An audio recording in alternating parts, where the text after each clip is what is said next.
Hello again, IB Psychology students, and here is the final topic in the sociocultural approach. Obviously that doesn't include the higher level extension on globalization.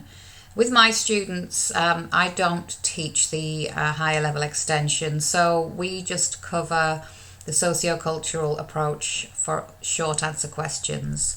So they wouldn't choose the sociocultural approach of section B of paper 1. This is why I haven't included any evaluation based activities in this particular unit of work or any of my other sociocultural approach topics. But if you want some help with evaluation, if you go to my videos on the cognitive approach or biological approach or evaluation specific videos, then obviously you can find some help there. As always, I like to plug the textbooks that I co-authored. You can see them both here. They're both up to date. They have very user-friendly summaries of the key studies for both year 1 and year 2, and there is lots of good example of critical thinking in there as well. Okay, so acculturation is our topic. So there is a really interesting article here. If you click on that, you'll find a really interesting link to a Mexican American's account of how he felt he had to jettison his Mexican identity when he attended American schools. So what I would like you to do, I mean, if this was a real classroom, as it were, we would have a great deal of discussion on this in the classroom. But for the purposes of lockdown and remote learning, have a read of this article and note down any points that you think would be interesting to make in a discussion of this topic. So I'll let you pause the video here while you do that. So you may not know what the term acculturation means. Have a think about it. What we've done enculturation, I'm assuming that you've also covered enculturation in your particular school or college. So enculturation we know means the effect of your own culture on your behaviour, the culture that you've grown up in. I wonder what acculturation could mean. This is what it means. It's the process of changing and assimilating. That means assimilating means bringing together the elements of changing and assimilating into a different culture from the original one into which we were born. So if you were born in, let's say, France, and you spent your first 5, 10, 20 years there, and then you moved to somewhere very different, like, let's say, Dubai, then you would have to be mindful of the culture to which you were moving to. You may not wish to completely leave behind all your own cultural identity, but similarly you may be aware of having to pick up, in other words assimilate, new ideas, new cultural understandings and behaviours into your own behaviour. So it can be quite difficult to move to an entirely new culture. We're not just talking maybe about moving from France to Germany, because those countries, although different, are both in Western Europe. It wouldn't be too much of a culture shock, I would assume.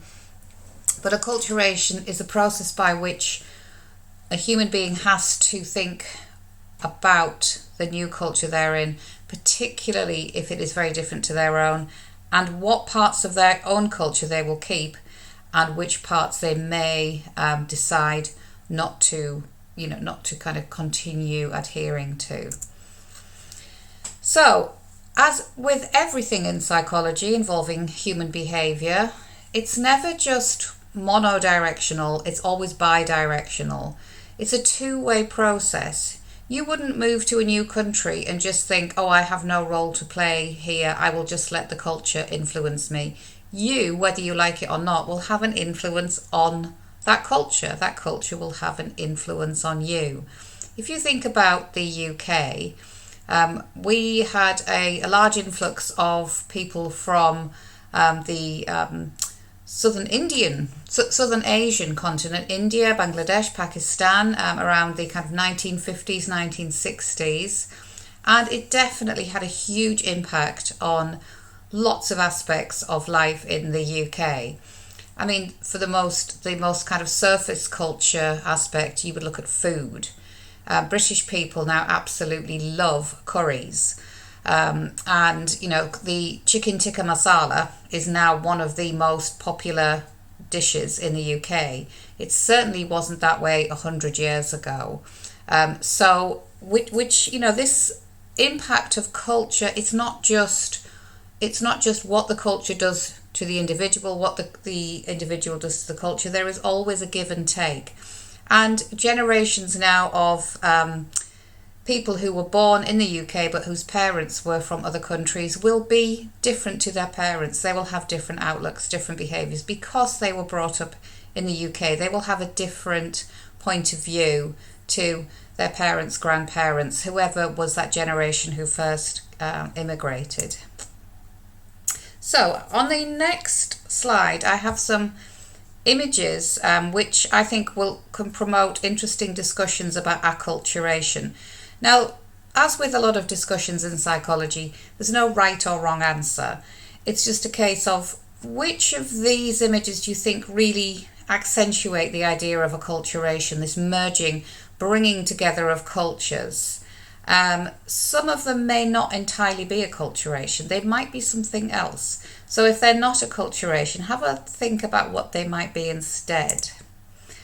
So, I mean, this is obviously, we can't have a discussion about this because this is a remote learning session. You're not my students in the classroom. But I can tell you what my students have said over the years when we have looked at these images. So the first one here, we can see a man who is clearly of the Sikh religion. So he will be from the Southern Asian, the Indian subcontinent. And you can tell by his features and his, well, just from his appearance that he is from possibly India, Pakistan, Bangladesh. But that's kind of where that stops, because you'll notice that he's got a very correct and proper suit on, which is a very Western garb. It is not indicative of Sikh or Indian culture. So here we have somebody who is obviously proud of his Sikh heritage, because he is still wearing the Sikh regalia that you would expect, and this is an indication that he is following that religion, Sikh religion, to a certain extent. But he's also embraced what you might call, you know, well, it's a very smart looking Western type of clothing. He looks like he could be having a day at the races or something very smart. And this is over here on the right, what I was mentioning before, why the British love a good curry. It's rare to find a British person who doesn't really like curry. It's not so popular and prevalent, I noticed, in the United States.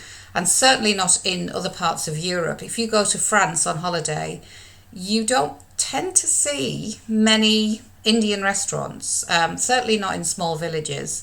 Whereas you can go to a small village in the UK and there will generally be, if there is one restaurant, it may very well be an Indian restaurant. It won't necessarily be a pub serving traditional, you know, steak, pie and chips, steak and kidney pudding, fish and chips, sausage and mash. It might be serving a curry or Thai food. So the British people have really bought into the idea of a lot of spicy food from people who have come to this country from, you know, from Asia particularly. So that's, you know, a good example of that. Now you'll notice that I've got a couple of examples of perceived female beauty here.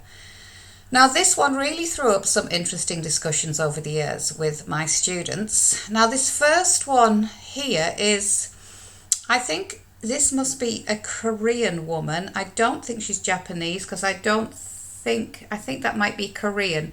I did live in Japan many years ago, and I think I can tell a difference between someone who's Japanese and Korean, but I may be wrong. Please excuse me if I'm wrong. If you're Korean or Japanese and you're sitting here thinking, what's she talking about? She's wrong. Well, I do apologise. All I can tell you is I think from my own limited experience that maybe this lady is Korean. And we looked at this, I'm assuming this is before and after cosmetic surgery. I'm not 100% sure because I just did a Google search on it and found this. But we talked about this idea of the idea of female beauty, has it become homogenized? Has it gone away from what individual cultures would consider beautiful?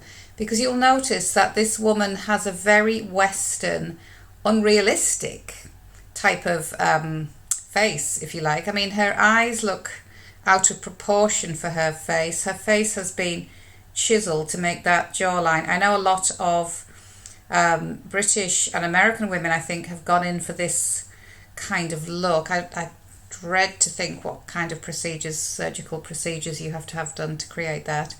Her skin is very pale, and I know that within certain Asian societies it's very fashionable to have a pale skin. That's interesting because in the UK, and I think a lot of Western countries, a tanned skin is thought to be more attractive to some extent. So it was interesting that we had a discussion that, has this woman succumbed to a kind of westernized, an overtly over-the-top westernized version of beauty rather than the true beauty of her own face?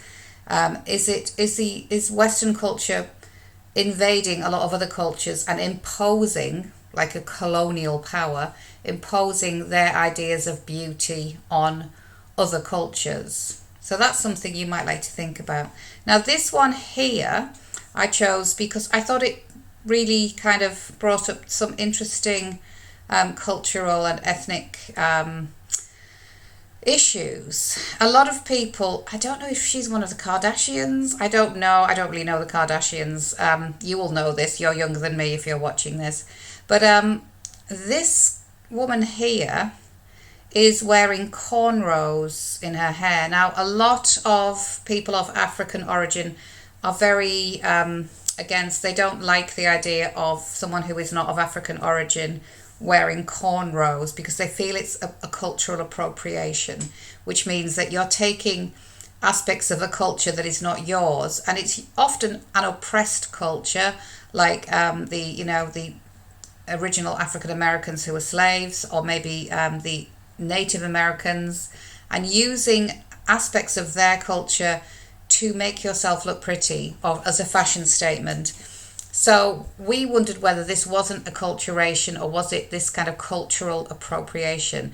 So some people, interestingly, over the years, some people have said, I don't find an issue with it. And some of my students who are either of African European descent or are mixed race have said either they don't like it or that they don't mind either way. So it's an interesting one to think about. And this woman here, I think she must be some kind of celebrity. I don't recognize her. Maybe she's American.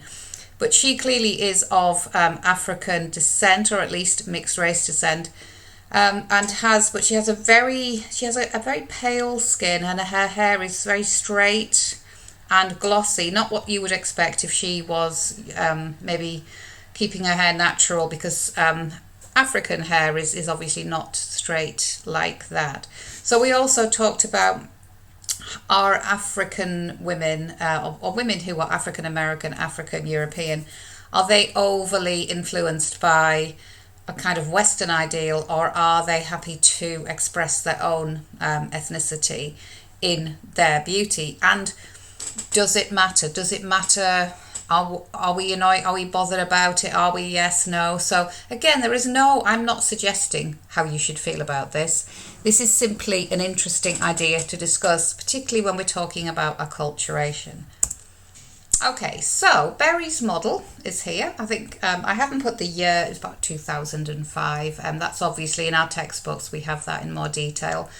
Now, Berry suggested a model of acculturation, and he suggested 4 different strategies. You can see the strategies down here just find my mouse, where's it gone?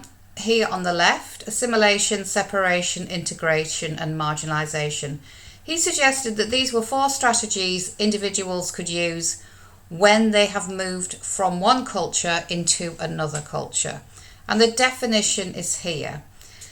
So assimilation is the idea of just basically forgetting about your own culture. You kind of ditch it. You might say, well, yes, I'm Chinese. I was born in China. My parents are Chinese, but I don't want to be Chinese in my attitude and my behavior. I want to be American, for example. So, in that case, the individual would just get rid of their cultural identity, really. Again, none of these are either right or wrong. There's no judgment associated with this. These are just suggested strategies. Now, separation is the opposite to assimilation. That's when individuals decide that they are not going to get involved in the culture to which they have immigrated, which have moved, and they just keep all the trappings of their original culture. So the dominant culture of the place they have moved to is not something that becomes part of their lives. If you have Netflix and you watch a program, it's a short series. I think there are 4 episodes in it. It's called Unorthodox, and it's about Hasidic Jews living in New York in the the 21st century. It's not an old, it's not set years ago, but that's very much about separation, about a culture who maybe feels marginalized, maybe feels repressed, and maybe feels that they don't want modern life to kind of intrude upon their ways and their traditions. And it's about how one of them, a young woman from their group, goes off to Berlin to kind of break away. It's very good, actually. I definitely recommend that you watch it. Now, integration is when individuals want the best of both worlds.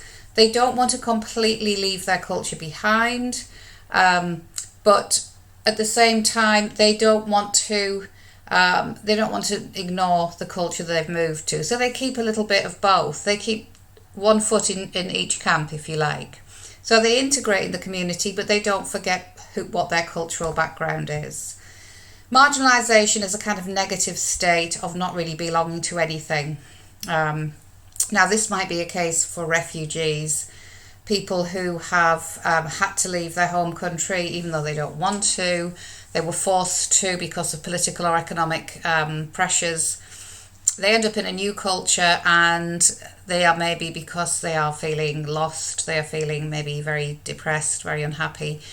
They don't get involved in any group really, and they don't seem to have any identity at all. It's definitely the most negative.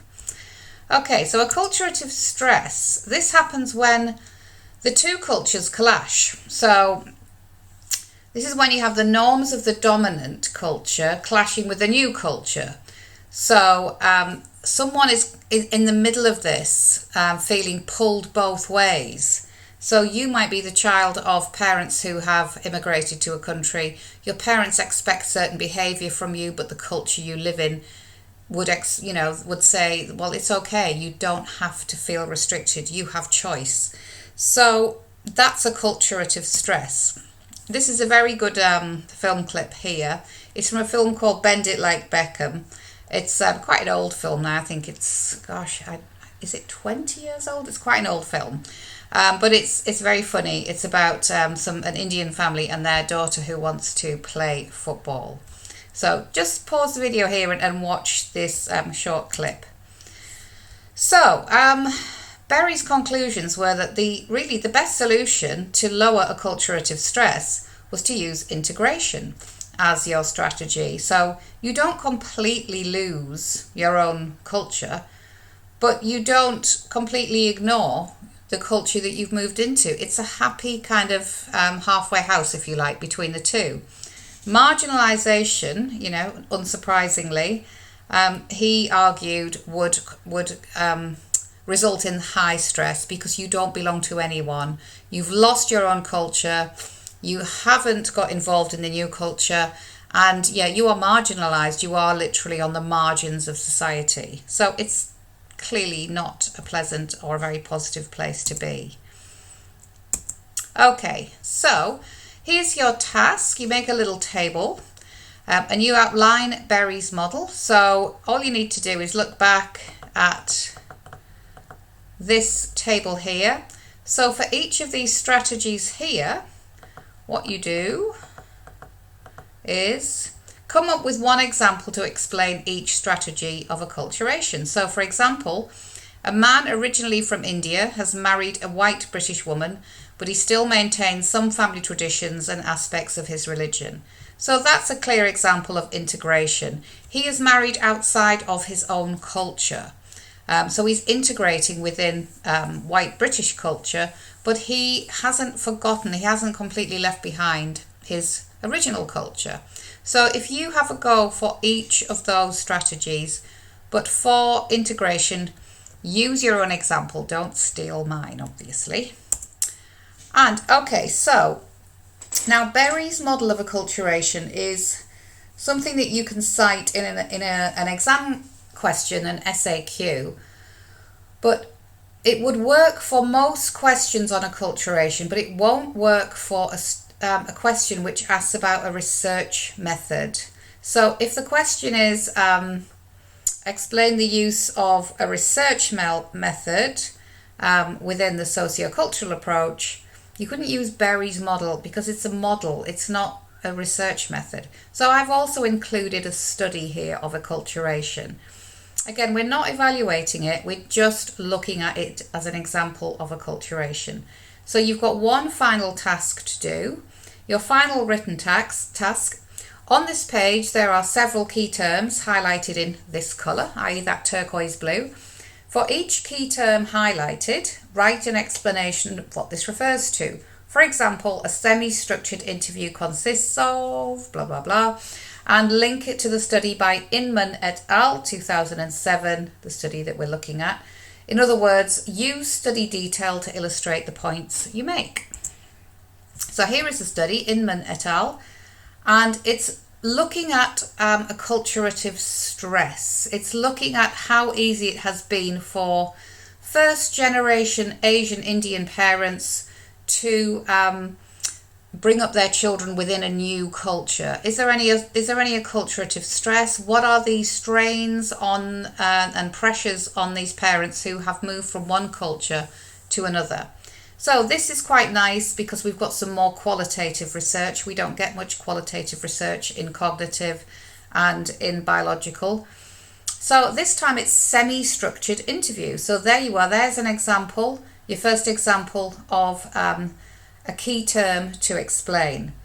So they use semi-structured interviews analysed through inductive content analysis. Now this is particularly good if you are higher level and you are doing paper 3. So this is some extra kind of work on we're doubling up here. We're doing paper 3 as well as paper 1. But it's always good for a standard level student to at least know what that means, because if you're writing about this for an SAQ, at least you will know what you're talking about. Participants were 16 first generation Asian Indian Hindu parents. So we've got a very specific sample here, 8 mothers and 8 fathers. Now, it's understandable that when you get qualitative research, you get a small sample because interviews are lengthy, costly, time-consuming research methods. What I mean by costly is that time is money, and one person, one researcher interviewing one participant, that's a big cost. If you take one researcher with 100 participants doing a 20-minute experiment, that's cheap. You're going to get a lot of data. Now with interviews you get a lot of data, but it's very, very rich data. It's time consuming to analyse, and it's just from one participant. So this is why with qualitative research, here's a little aside for higher level paper 3 people. With qualitative research, the numbers are kind of unimportant. We don't have to worry about huge samples. Okay, we can't generalize it very far because we have a small sample, but it's more the insight that we get from these interviews that's important. It's the insight, it's the rich detail, it's the description, it's the opinions, it's the ideas. You cannot get that with a lab experiment or something that is purely based on statistical data such as a correlation. You just can't get it. So there is real value to a lot of qualitative research. Okay, so these 16 first generation Asian parents had immigrated to the USA in the late 1960s and 70s when they were over 20 years old. Okay, so the next key terms to look at are purposive and snowball sampling. So if you are doing paper 3, these are key terms that are going to help you with that. If you're not doing paper 3, have a look at them anyway. It's not going to hurt you to know what they mean. You can always, if you're writing about this on your paper 1, section A, and you can show an awareness of what these sampling methods are. Generally, you would not use purposive and snowball sampling with experimental research with large samples. You don't need to. But when you are doing qualitative research with very distinct samples, you have to find the right participants. You can't just use any old person who wanders down the street. You can't use an opportunity sample. You have to find the people who are going to fit your research question.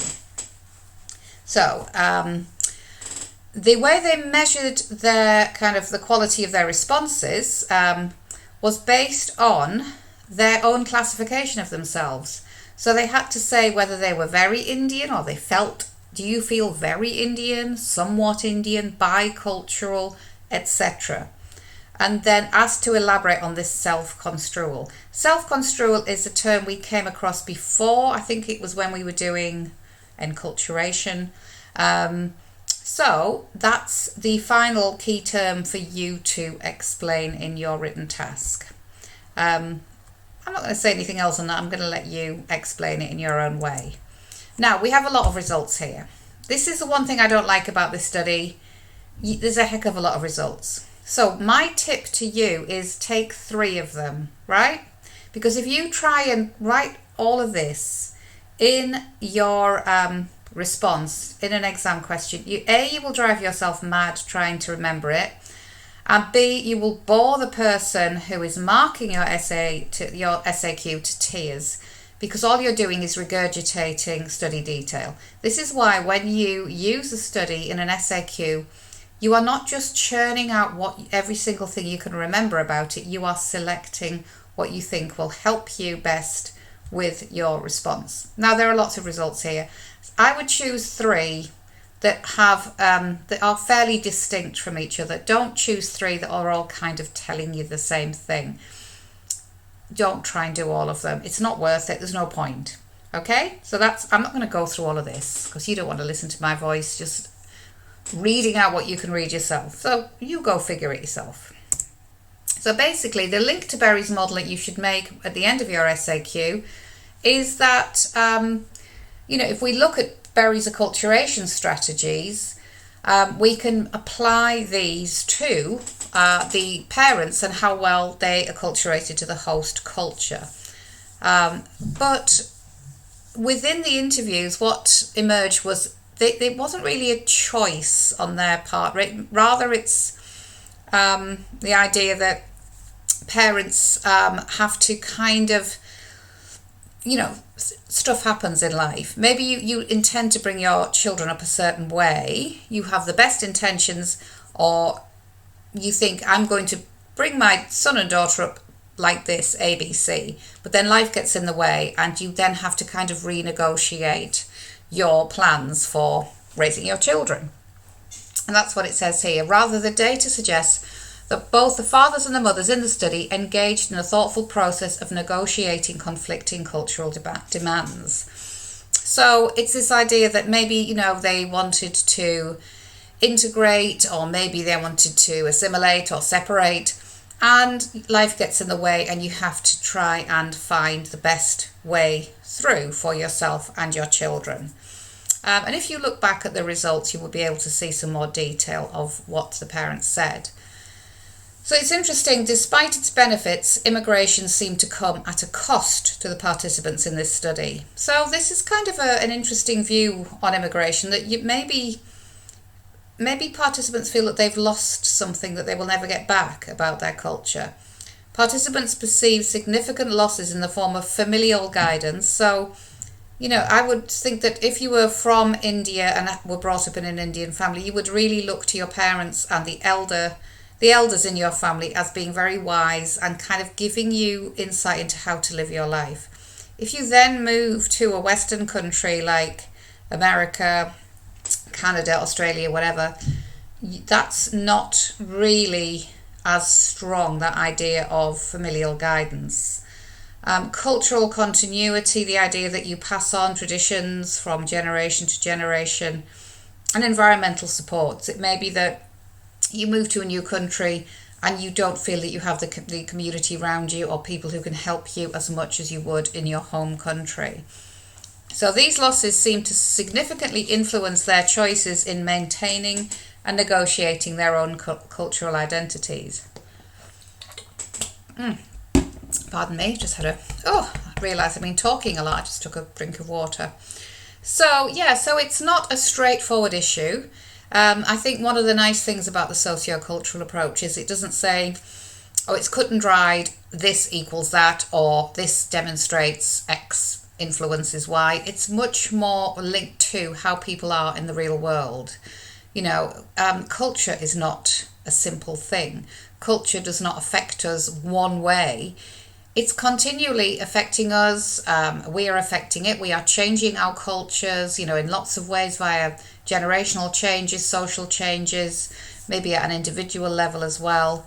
So I think if you can bear that in mind when you're writing about culture in an exam, it is never a straightforward process. There is so much that is unknown and unknowable about culture. Okay, that's the end of the PowerPoint. That is the end of the sociocultural approach, certainly for the students I teach.